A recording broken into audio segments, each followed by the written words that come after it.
Bien-aimés dans le Seigneur, bienvenue sur l'heure de la révélation. Notre message du jour est intitulé « Le fruit de l'esprit » par l'apôtre Johnson Suleiman. Nous avions parlé précédemment du fruit de l'esprit dans la partie 1 et la partie 2. Et notre verset biblique était Galates chapitre 5 verset 22. Et nous avions dit que quand vous devenez chrétien, quand vous devenez croyant, quand vous recevez le Saint-Esprit, il est important que vous manifestiez le fruit de l'esprit. Une fois que vous devenez enfant de Dieu, le Saint-Esprit est une marque, est un sceau que l'Éternel dépose sur vous. Il est dit selon Éphésiens 1, verset 13, « En lui vous aussi, après avoir entendu la parole de la vérité, l'évangile de votre salut, en lui vous avez cru et vous avez été scellés du Saint-Esprit qui avait été promis. » La Bible a donc appelé le Saint-Esprit le sceau de la promesse.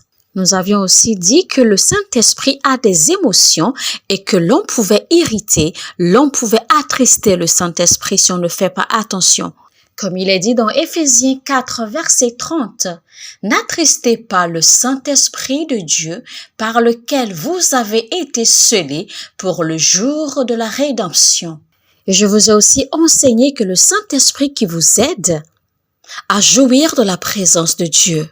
Selon Psaume 51, verset 11, « Ne me rejette pas loin de ta face, ne me retire pas ton Esprit Saint. » Une fois que vous devenez chrétien, une fois que vous devenez croyant, le Saint-Esprit en vous aide à ne pas vous rebeller contre Dieu.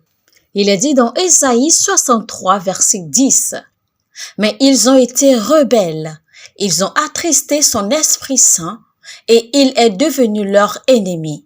Il a combattu contre eux. » Donc, une fois que vous avez le Saint-Esprit, cela devient un sceau, cela devient une empreinte. Maintenant, je voudrais que vous me prêtiez beaucoup attention. Donc, une fois que vous devenez croyant, une fois que vous devenez chrétien, le Saint-Esprit est la signature de Dieu. Le Saint-Esprit représente l'empreinte de Dieu. Le Saint-Esprit représente le sceau de Dieu. Je ne sais depuis combien d'années vous êtes devenu croyant. Je ne sais depuis combien d'années vous avez donné votre vie à Christ. Mais si l'on remonte dans l'histoire, la chrétienté d'avant est entièrement différente de la chrétienté d'aujourd'hui. Alors cette différence s'explique par le fait qu'avec l'évolution et le changement du temps, la technologie vit le jour. La technologie s'est introduite dans la chrétienté. Les gens ont une nouvelle façon de vivre et les chrétiens ont commencé à mettre de côté le discipulat. Les gens ne s'intéressent plus à travailler afin de produire le fruit de l'esprit. La plupart des personnes, la plupart des chrétiens se préoccupent beaucoup plus à résoudre leurs problèmes personnels. Donc aujourd'hui, la raison majeure pour laquelle les gens donnent leur vie à Christ, c'est pour résoudre leurs problèmes. L'on veut se marier, l'on doit avoir de l'argent, l'on doit avoir un job. Regardez par exemple l'effectif présent à cet enseignement. Et pourtant, voici un enseignement crucial, un enseignement important pour la survie du royaume de Dieu. Si j'avais par exemple annoncé un programme géant, par exemple, la puissance de la délivrance ou la puissance pour la richesse, cet endroit serait rempli à craquer. Cet endroit serait débordé. Mais pourquoi? Parce que leur mentalité concernant Dieu n'est pas ce que eux peuvent apporter au royaume de Dieu. Ce n'est pas comment apprendre à être un bon chrétien, mais c'est plutôt comment Dieu Tout-Puissant peut résoudre leurs problèmes. Et quand on leur demande de prier pendant 5 minutes, les 4 premières minutes, ils prient seulement pour les besoins, ils prient seulement pour ce qu'ils veulent que Dieu fasse pour eux. Donc avec le temps, la mentalité de la chrétienté a changé. Et donc malheureusement aujourd'hui dans les églises, dans le corps du Christ, la démonstration de la puissance de Dieu, la manifestation de la puissance de Dieu aujourd'hui n'est absolument rien comparé à la manifestation de la puissance de Dieu dans les temps passés. Les gens ne s'intéressent plus à porter du fruit. Quand ils reçoivent le Saint-Esprit aujourd'hui, la première chose qui leur vient à l'esprit, c'est de se lancer dans des combats. C'est de se lancer dans des batailles spirituelles. La seule chose que les gens connaissent aujourd'hui, la seule chose que le corps de Christ aujourd'hui connaît malheureusement, c'est d'utiliser le Saint-Esprit pour combattre. Marcher aux côtés de Dieu, marcher dans les pas de Dieu n'est plus important aujourd'hui malheureusement. Analysons un peu le parcours des anciens dans la Bible. Luc chapitre 18, verset 18. Un chef interrogea Jésus et dit: « Bon maître, que dois-je faire pour hériter la vie éternelle ?» Il est dit dans Marc 10, verset 17. « Bon maître, lui demanda-t-il, que dois-je faire pour hériter la vie éternelle ?» Le livre de Matthieu chapitre 19, verset 16 dit la même chose.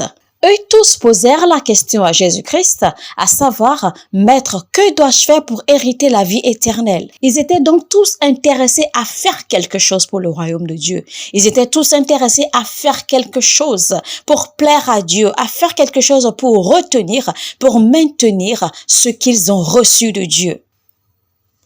Et dans Acte 2, verset 37, ils ont dit, « Hommes frères, que ferons-nous » Donc, quand le Saint-Esprit est descendu sur eux, le peuple a demandé aux apôtres, « Que ferons-nous à présent ?»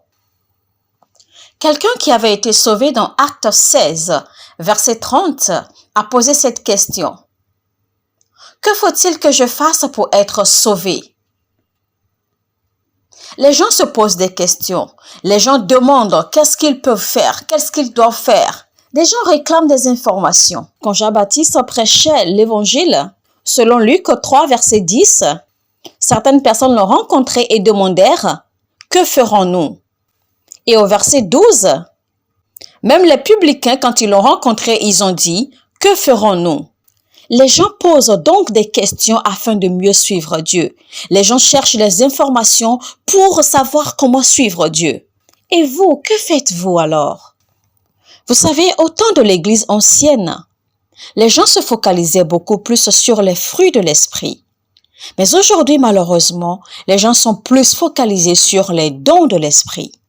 Mais n'oubliez surtout pas ce que la Bible dit dans Matthieu 7, au verset 16 et au verset 20. Vous les reconnaîtrez à leurs fruits. C'est donc à leurs fruits que vous les reconnaîtrez. Le livre n'a jamais parlé des dons. Il a plutôt parlé des fruits et non les dons. Donc, les gens poursuivent beaucoup plus les dons de l'esprit. Et c'est là que nous avons un problème. Car les fruits de l'esprit vous permettent en fait de vivre une vie de disciple de Christ. Alors que les dons de l'esprit vous maintiennent dans la multitude. Et c'est le but de cet enseignement. Car la présence du Saint-Esprit en vous aide à être un bon chrétien. Vous aide à être un bon enfant de Dieu. Et rappelez-vous, vous n'êtes pas enfant de Dieu tant que vous n'avez pas le Saint-Esprit. Peu importe ce que vous faites pour Dieu, peu importe la dimension de votre œuvre dans le corps du Christ, vous n'êtes pas encore enfant de Dieu si vous n'avez pas reçu le Saint-Esprit. Donc le vrai test de votre chrétienté et votre marche avec Dieu, c'est la manifestation aisée des fruits de l'Esprit. Donc pour que ces fruits se manifestent en vous, il faudrait que le Saint-Esprit soit en vous. Alors, comme il est dit dans Galates chapitre 5 verset 22, le fruit de l'esprit est l'amour, la joie, la paix, la patience, etc. Alors, nous avions déjà parlé de l'amour précédemment dans les 2 premières parties. Aujourd'hui, nous allons démarrer avec la joie. Donc, deuxième fruit, deuxième manifestation du fruit de l'esprit, c'est la joie. La joie est une sensation constante de la lumière. Avoir de la joie, c'est quand vous êtes content. Vous êtes joyeux, vous êtes jovial, vous avez le sourire. Quand une personne a la joie, cette personne est toujours illuminée. Cette personne est toujours joviale. Cette personne est toujours contente. Elle est toujours excitée. Cette personne est toujours pleine de vie, malgré les circonstances autour d'elle. Retenez que dans le royaume de Dieu, toute chose fonctionne, tout marche sous la base de la joie. Alors, quand vous recevez Christ, quand vous devenez croyant, quand vous devenez chrétien, une fois que vous avez été sauvé, pour que vous puissiez jouir de la profondeur de Dieu, cela ne se fera que sous la base de la joie. Même quand vous voulez être illuminé sur les Écritures, quand vous désirez avoir les révélations des Écritures, cela ne se fera que sous la base de la joie. Il est dit dans Ésaïe 12, verset 3, « Vous puiserez de l'eau avec joie aux sources du salut. » Maintenant, attention, il faut noter une différence entre être joyeux et être heureux, car être heureux est provoqué par les accomplissements physiques, alors que être joyeux, c'est un état naturel, un état qui sort de votre tréfonds. Et retenez que une personne peut être joyeuse et ne pas être heureuse, mais personne ne peut être heureuse sans être joyeuse. Donc, une personne peut être joyeuse, excitée, avoir la joie de vivre, être jovial, content, illuminé, tout le temps, mais sans pour autant être heureux parce que cette personne n'a pas encore vu la manifestation des promesses de Dieu sur sa vie. Pendant qu'une personne heureuse ne peut pas être heureuse sans être joyeuse. Car quelqu'un qui est heureux est indéniablement joyeux. Mesdames et messieurs, chers téléspectateurs, ce sera tout pour aujourd'hui. On se retrouve demain, même heure, même chaîne pour continuer car nous allons évoluer dans les différentes manifestations du fruit de l'esprit. Nous espérons de tout cœur que ce message vous encouragera.